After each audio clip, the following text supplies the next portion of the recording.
Hey everyone, I'm Alan Thrall, here at Untamed Strength Gym in Sacramento, California, and in this video I want to talk about why your first rep of a deadlift set feels harder than the second, and the third, and the fourth rep. It makes no sense. It's a gym mystery. Like, why do bumper plates feel lighter than iron plates? Why is it easier for me to squat deep on front squats but not back squats? I've been lifting consistently for the past 5 years. Why do I still look like I don't lift? We may never know, but I can talk about some possible reasons why your first rep on deadlifts feels so much slower than the subsequent reps.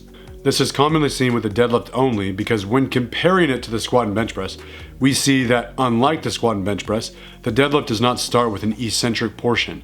The main function or the main point of the exercise happens immediately. Pick it up. During the squat and bench, you start with an eccentric movement, which is lengthening the muscles. It allows you to load the spring, as an analogy. It allows you to find your balance, bar path, groove, helps you build some tension and tightness, all before the concentric movement, the part where your muscles shorten or contract. Since the deadlift doesn't really give you any feedback at the start, figuring out positioning is crucial if you wish to really improve your deadlift performance. The eccentric portion of the squat and bench allows you to build some tightness before doing the lift.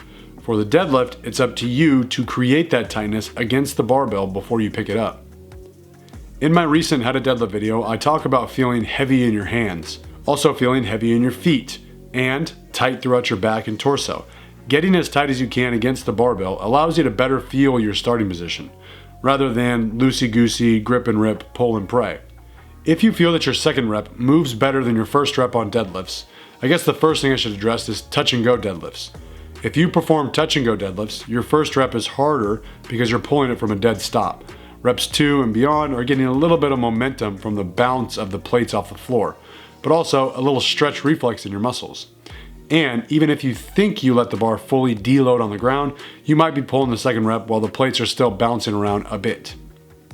Now, assuming you're not doing touch and go deadlifts, your second rep might feel better than your first because your positioning is better on the first rep. There might be some slight change in starting position from rep 1 to 2.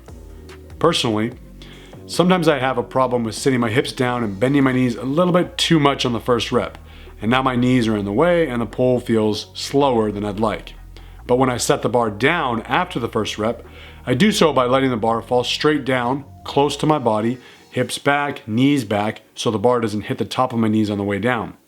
Sometimes I fall into a better position immediately after I lower the bar, hence a better starting position on rep 2. There might also be some psychological reasons at play here.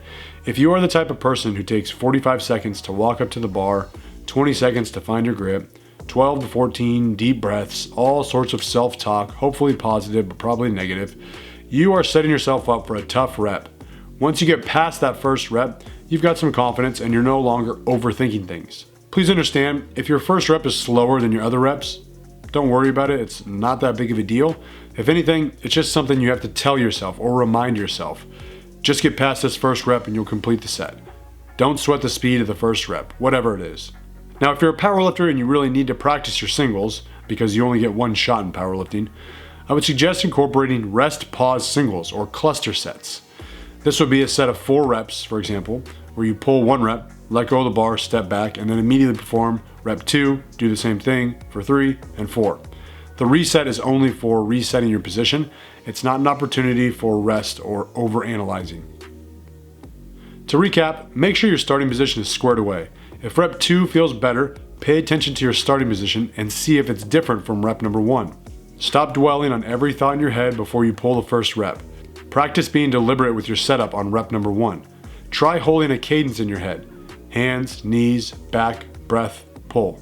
I hope this helps. Thanks for watching, and always remember, tread on time.